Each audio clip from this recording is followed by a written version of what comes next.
Assalamualaikum warahmatullahi wabarakatuh. Perkenalkan, kami dari kelompok 2, kelas A1 angkatan 2019 akan mempresentasikan tentang manajemen konflik dalam keperawatan, proses konflik, penyelesaian konflik, dan negosiasi.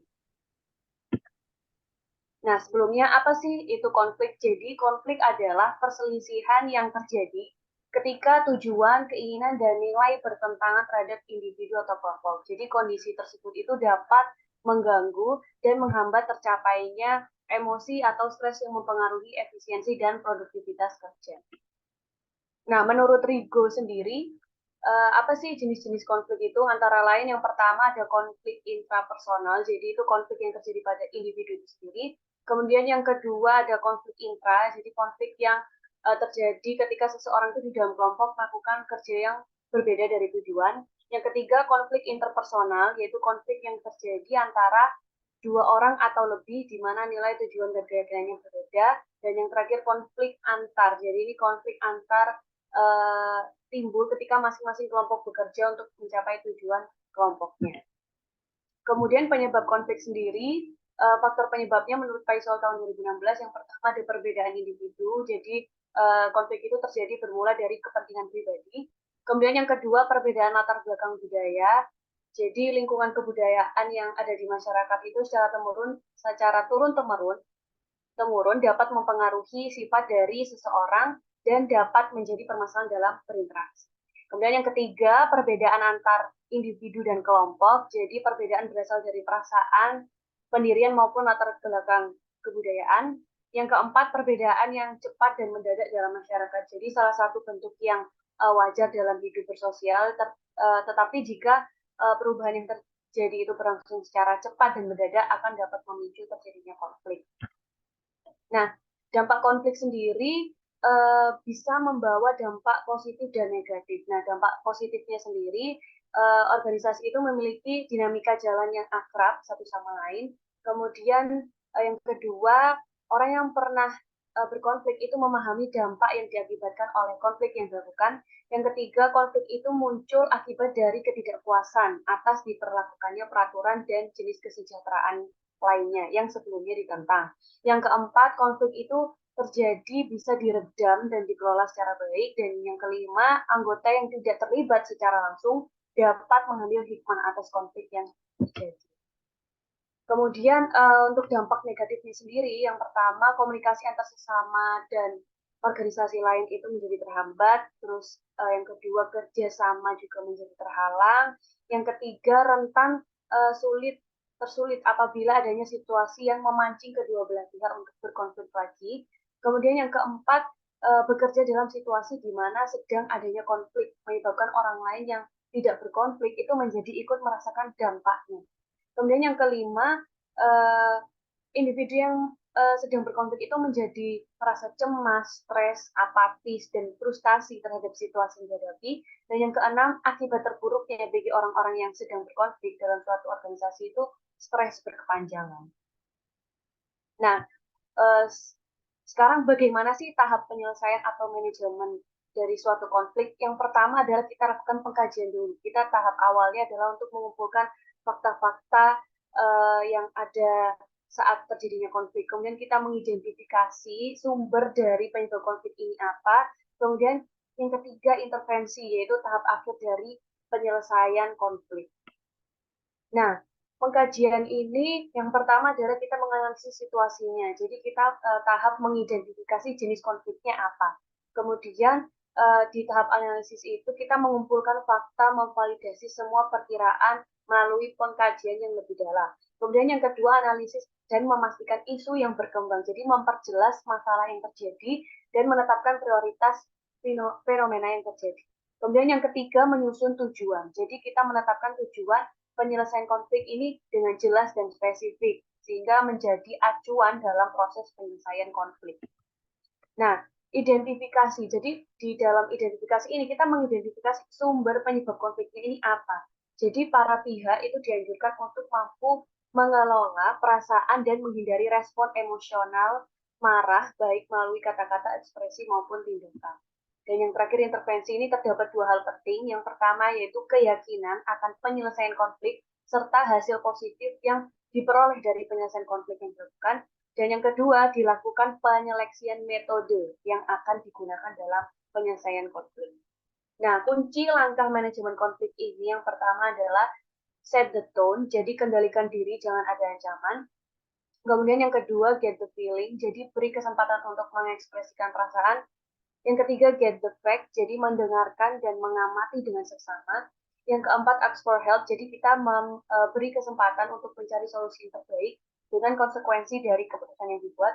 Yang kelima, get a commitment, jadi komitmen dan pengorbanan. Yang keenam, follow up, jadi menindaklanjuti secara konsisten. Nah, untuk strategi penyelesaian konflik sendiri, ini ada beberapa strategi. Yang pertama, kompromi atau negosiasi. Jadi, strategi ini digunakan ketika dihadapkan pada jalan buntu dan membutuhkan solusi sementara karena alasan waktu. Kemudian yang kedua, ada kompetisi. Jadi, strategi ini digunakan di mana diri kita ini perlu membela hak dan keadilan. Digunakan saat membutuhkan resolusi dengan cepat. Kemudian yang ketiga adalah akomodasi. Jadi, strategi ini digunakan dalam politik untuk merebut kekuasaan dengan berbagai konsekuensinya.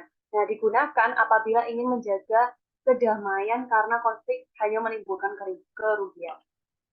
Kemudian yang keempat ada smoothing.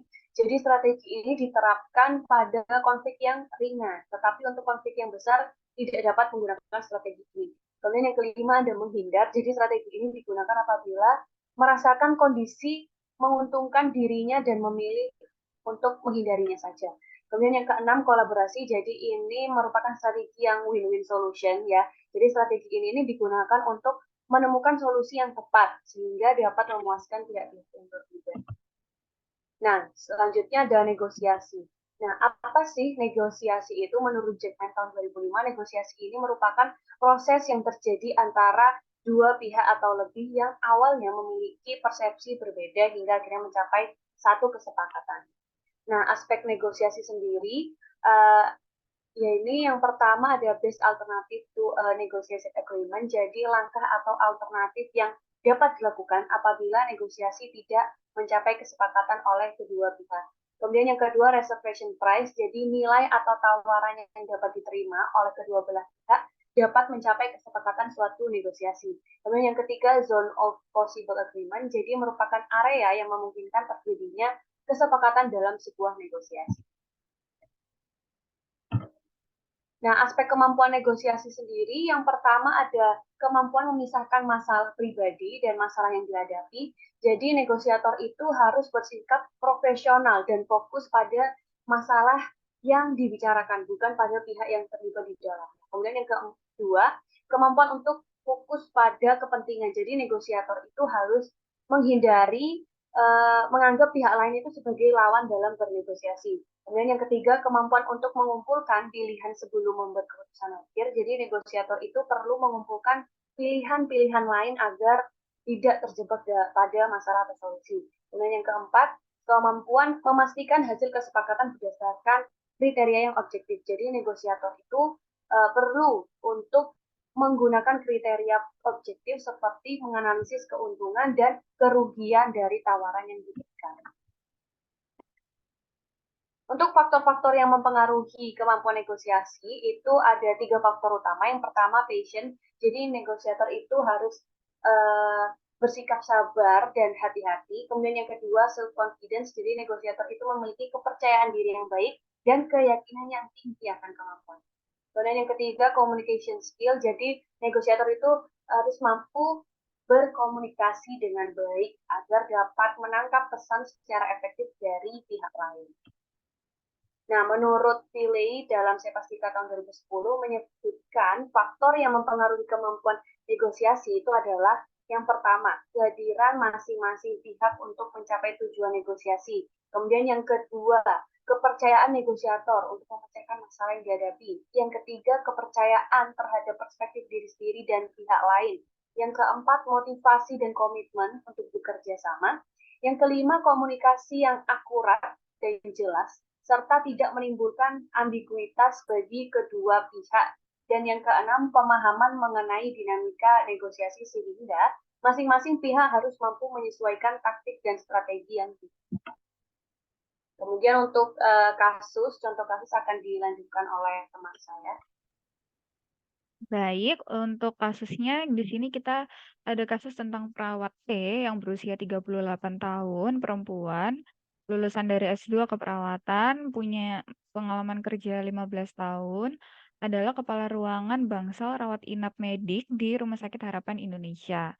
Sebagai upaya untuk meningkatkan kinerja ruangannya, beliau memiliki keinginan untuk melakukan renovasi pada ruang rawat yang dipimpinnya.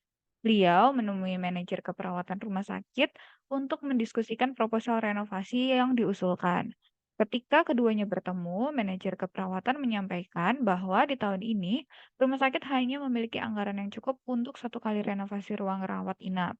Namun, beliau juga menyampaikan baru saja beberapa menit sebelum perawat B datang, ada perawat A berusia 40 tahun, laki-laki, lulusannya S1 keperawatan, mempunyai pengalaman kerjanya 17 tahun, juga datang dengan membawa proposal renovasi ruang rawat inapnya, yaitu bangsal rawat inap bedah. Kemudian manajer keperawatan menyarankan agar perawat T dan perawat A bertemu untuk mendiskusikan masalah yang ada, sehingga keputusan yang diambil nantinya tepat dan minimal konflik. Sebelumnya, perawat T dan perawat A pernah berkonflik tentang penambahan perawat di ruang rawat inap masing-masing, yang kemudian berakhir dengan penambahan perawat di bangsal rawat inap bedah saja. Akibatnya, sering berselisih paham, mereka berdua jarang bertemu dan berkomunikasi. Nah, perawat T terpaksa menemui perawat A, dan dalam pertemuan tersebut kembali terjadi perbedaan pendapat antara keduanya. Masing-masing merasa bahwa renovasi di ruang rawat inapnya lebih penting dibandingkan dengan ruangan yang lain. Perawat A juga merasa bahwa perawat T tidak memiliki kewenangan untuk bernegosiasi dengannya karena dianggap memiliki kewenangan tersebut adalah manajer keperawatan. Konflik ini lama-kelamaan berdampak juga pada kinerja perawat di kedua ruang rawat, di mana perawat dari kedua ruangan ini enggan berkolaborasi satu sama lain. Manajer keperawatan merasa bertanggung jawab dan perlu untuk segera menyelesaikan masalah ini. Nah, bagaimana kira-kira penyelesaian dari konflik tersebut? Nah, setelah dilakukan analisis situasi dari kasus di atas, dapat disimpulkan bahwa pertama adanya perselisihan antara perawat A dan perawat T dalam memperebutkan anggaran untuk renovasi ruangan. Lalu ada isu yang berkembang pada konflik ini merugikan tidak hanya kedua pihak, tetapi orang-orang dan lingkungan sekitar mereka karena konflik di antaranya mereka menimbulkan keengganan untuk berkolaborasi yang mempengaruhi kinerja dan pelayanan keperawatan yang diberikan akhirnya tidak maksimal. Lalu ada untuk diperlukan tujuan menyelesaikan konflik antara perawat A dan perawat T, manajer keperawatan bertanggung jawab dalam menangani kasus tersebut. Nah, dalam strategi penyelesaian konfliknya, manajer keperawatan dapat melakukan strategi antara lain seperti negosiasi, kompetisi, akomodasi, atau kolaborasi. Strategi yang paling cocok untuk diterapkan dalam penyelesaian konflik ini adalah negosiasi, karena konflik keduanya tidak pernah terselesaikan akibat mereka saling tidak ingin mendengarkan satu sama lain dengan kepala dingin. Oleh karena itu, manajer keperawatan bertanggung jawab memfasilitasi perawat A dan perawat T untuk bernegosiasi di mana manajer keperawatan menjadi moderator dan penengah agar negosiasi kedua perawat berjalan dengan kondusif. Untuk intervensinya, ada dua hal yang penting perlu diperhatikan, yaitu keyakinan akan penyelesaian konflik serta hal positif yang diperoleh dari penyelesaian konflik yang dilakukan. Dila kemu Kemudian dilakukan penyeleksian metode yang akan digunakan dalam penyelesaian konflik. Kemudian langkah-langkah penyelesaiannya ada yang pertama set the tone atau mengendalikan diri dan memastikan tidak ada ancaman. Kedua, get the feeling, beri kesempatan untuk mengekspresikan perasaan masing-masing pihak. Pastikan kedua pihak berbicara dengan nada tenang dan bersedia mendengarkan pihak lain tanpa memotong pembicaraan sebelum dipersilahkan oleh manajer. Kemudian ada get the fact, mendengarkan dan mengamati dengan seksama. Dalam langkah ini, manajer dapat sambil memikirkan solusi yang dapat ditawarkan untuk kedua belah pihak. Lalu yang nomor 4 ada ask for help, yaitu memberikan kesempatan untuk mencari solusi yang terbaik dengan konsekuensi dari keputusan yang dibuat. Jadi meskipun manajer sudah harus memikirkan solusi di pikirannya untuk ditawarkan kedua pihak, namun manajer juga harus meminta kedua pihak untuk memikirkan solusi yang dapat menyenangkan mereka satu sama lain. Kemudian ada get a commitment, komitmen dan pengorbanan. Ini jika kedua pihak menolak untuk mengalah, manajer harus menginstruksikan bahwa kedua pihak harus sama-sama mengalah atau berkorban. Dengan begitu, kedua pihak sama-sama merasa mendapatkan sesuatu dengan mengorbankan sesuatu untuk pihak lainnya. Manajer juga dapat memaparkan solusi yang ada di pikirannya untuk ditawarkan kedua pihak. Contoh solusinya bisa berupa membagi anggaran ke kedua ruangan dan merenovasi kedua ruangan bersamaan saat nanti ada anggaran lagi. Kemudian ada follow up, yaitu tindak lanjuti secara konsisten. Jadi pastikan kedua pihak sudah rela dan menyetujui solusi dari konflik. Selain itu, pastikan hubungan perawat A dan perawat B sudah membaik sehingga dapat menjalankan kolaborasi dan kinerja serta pelayanan keperawatan yang diberikan berjalan maksimal tidak terganggu. Lalu ada tahap evaluasi, dilakukan pengevaluasian pada perawat A dan perawat T, yaitu bagaimana proses kinerja dalam ruangannya, bagaimana kolaborasi saat bekerja, dan yang paling penting adalah proses pemberian pelayanan berjalan secara maksimal dan tidak terganggu. Ya, sekian presentasi dari kelompok 2A1 2019, kurang lebihnya mohon maaf. Wassalamualaikum warahmatullahi wabarakatuh.